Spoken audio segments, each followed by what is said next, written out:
Alô, telespectador e telespectadora do canal Viver Brasil, canal 9, canal 527 da NET Claro TV.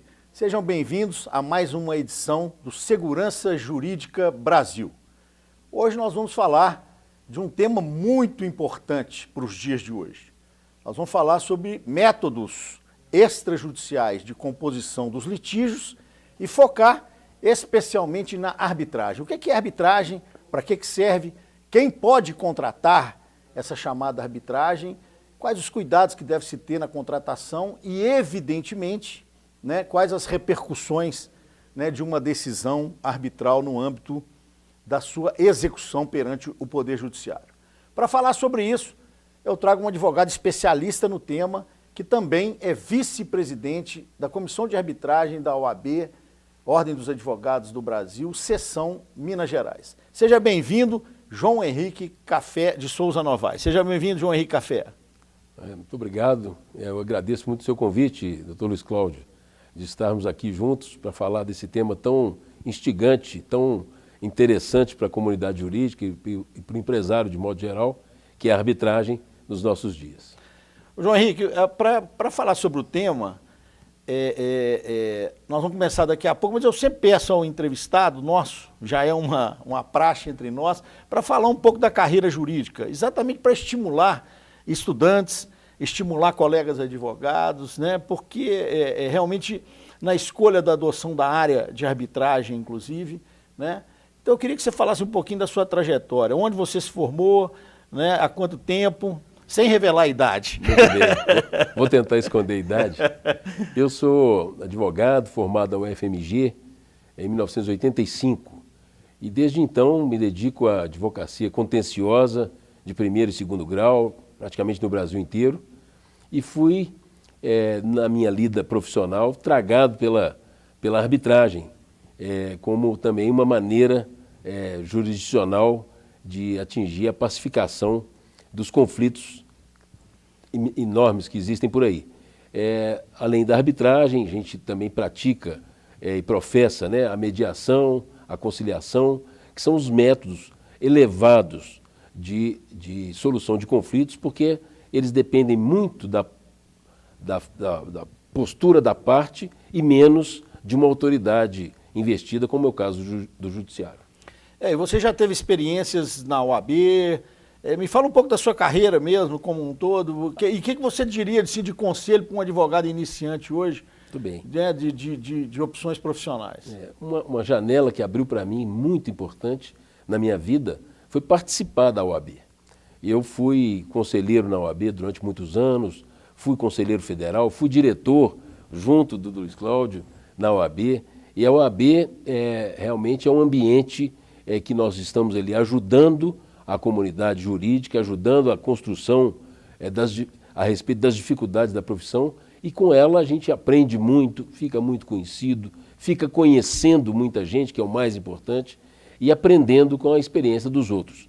Então essa minha atuação na OAB, ela é o ponto alto da minha carreira como um todo, porque é lá que se aprende o agir do advogado, tão importante, tão necessário para a sociedade. Então fica aí o conselho para os jovens advogados e advogadas que participem da OAB Jovem, participem da OAB. Eu hoje não estou lá mais, mas estou sempre a serviço da nossa entidade, procurando ajudar a advocacia onde quer que a gente esteja, Um grande presidente que a OAB teve durante tantos anos, o Luiz Cláudio, tem uma folha de serviço prestado para a OAB, que é magnífica, e realmente a OAB deve muito a você, Luiz Cláudio, pelo trabalho realizado à frente da OAB, e tenho certeza que você também deve ser muito grato a esse ambiente de OAB, de tão profícuo, tão interessante, tão instigante, e a sensação de um dever cívico, de estar construindo alguma coisa para os outros é muito gratificante. Muito bom. E agora então nós vamos falar sobre a arbitragem, João Henrique. A questão é o seguinte, o Código de Processo Civil de 2015 privilegiou os métodos alternativos, ou até diríamos preferenciais hoje, de composição de litígio na sociedade. Conciliação, mediação, já falamos aqui nos programas sobre isso, e hoje nós estamos aqui para falar sobre arbitragem. O que é arbitragem? Explica um pouco, e eu pediria que você falasse uma linguagem mais simples, menos coloquial, menos jurídica, menos juridiquês, para que as pessoas de casa entendessem. Porque o empresário que está lá, às vezes, né, tem um receio de arbitragem. Vamos falar, não é nada de futebol, né? Não, a arbitragem, que pode até ser confundida, né, com o árbitro de futebol, mas a arbitragem é uma espécie de prestação jurisdicional privada. Como é que é isso? Não, porque o que nós conhecemos como justiça é aquela justiça estatal que o poder público coloca à disposição do cidadão a máquina do judiciário, tem os juízes de carreira, são funcionários públicos, os servidores, aquela estrutura toda estatal com força coercitiva sobre as suas decisões e que leva as partes a terem esse conflito diante de um juiz com todo o aparato recursal, com todo o aparato que envolve aquelas centenas de opções de tipos de ação. O que aconteceu, o que acontece é um congestionamento enorme, é uma multiplicidade incrível de decisões especializadas que têm que ser tomadas e os processos vão ficando cada vez menos, com menos pessoalidade, né? O juiz, hoje, eu me compadeço da vida do juiz porque ele tem milhares de causas para julgar e eu tenho certeza que ele se dedica menos a elas do que ele gostaria de se dedicar, porque o tempo não permite. Então, em contraponto a esse estado de coisa, a lei veio regulamentar a arbitragem, que é a jurisdição privada, e que ela é a mesma coisa. São os pleitos das partes submetidos à luz do direito que vão receber uma decisão judicial. Mas quem vai decidir isso? Aquele operador do direito, preferencialmente, da confiança das partes, obrigatoriamente. Então as partes escolhem o seu julgador, as partes vão examinar a fidúcia, a inteligência, a disponibilidade, a especialização do árbitro na hora de indicar aquele que vai decidir o seu conflito. Então é uma mudança de paradigma que tem várias outras nuances, mas só da escolha do árbitro a gente vê que a participação das partes em conflito é muito maior. Porque hoje você não escolhe o juiz, você distribui a ação na justiça e o princípio do juiz natural impede que você escolha esse daquele.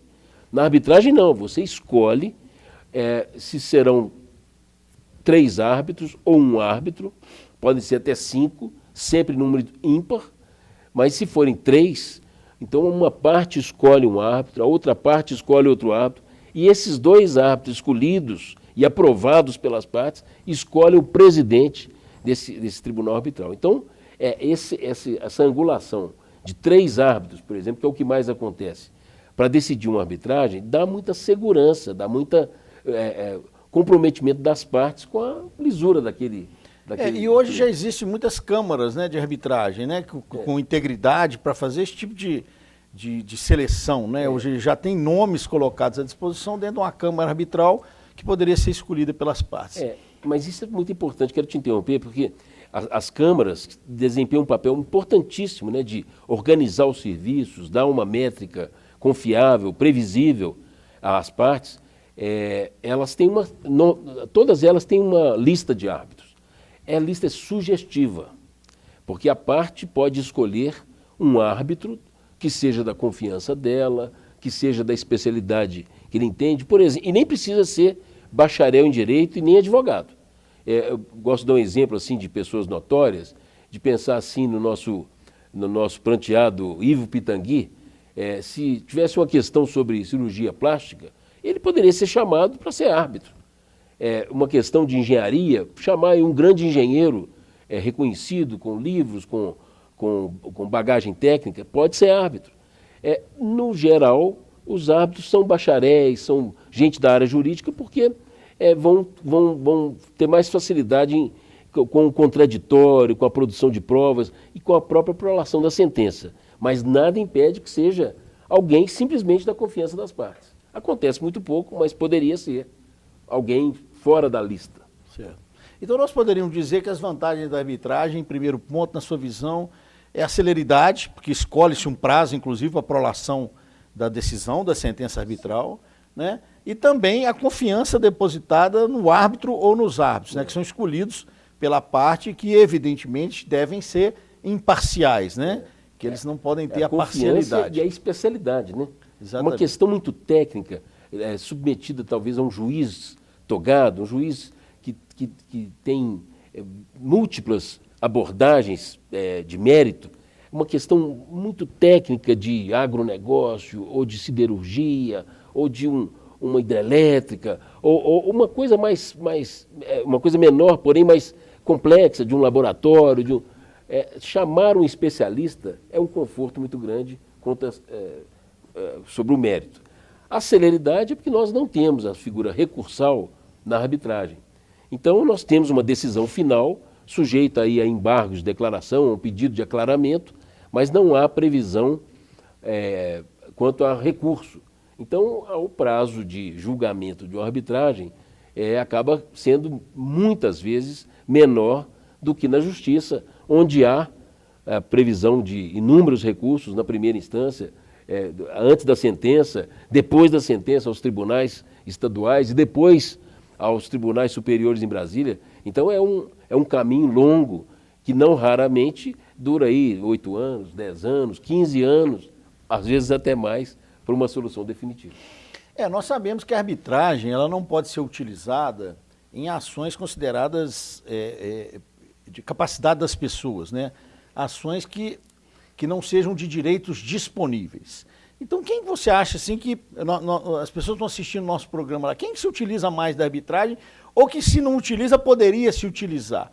Entidades, empresários, empresas, condomínios? Como a arbitragem, antes da lei brasileira, a arbitragem era muito praticada no comércio marítimo, entre os países, coisas muito volumosas. Então, ficou essa impressão de que a arbitragem ela só serve para questões muito caras, de multinacionais, envolvendo muita coisa. Não. A arbitragem pode funcionar em nichos menores, ela está entregue à disposição de qualquer cidadão que queira estabelecer com a sua contraparte a opção pela arbitragem. Essa opção tem que ser das duas partes. Não adianta que uma parte fale, eu quero resolver pela arbitragem, se a outra não quiser. Então isso é uma renúncia que as partes fazem ao poder judiciário e dizem entre elas, lá naquele dia da alegria, de apertar a mão, de celebrar o contrato, elas falam assim, olha, se a gente tiver um conflito, vamos decidir isso na arbitragem? E a outra diz, sim, se tiver um conflito, eu estou de acordo com a arbitragem. Então eles celebram lá uma cláusula compromissória e ali, sim, eles renunciaram ao poder judiciário e a arbitragem quem vai solucionar o conflito.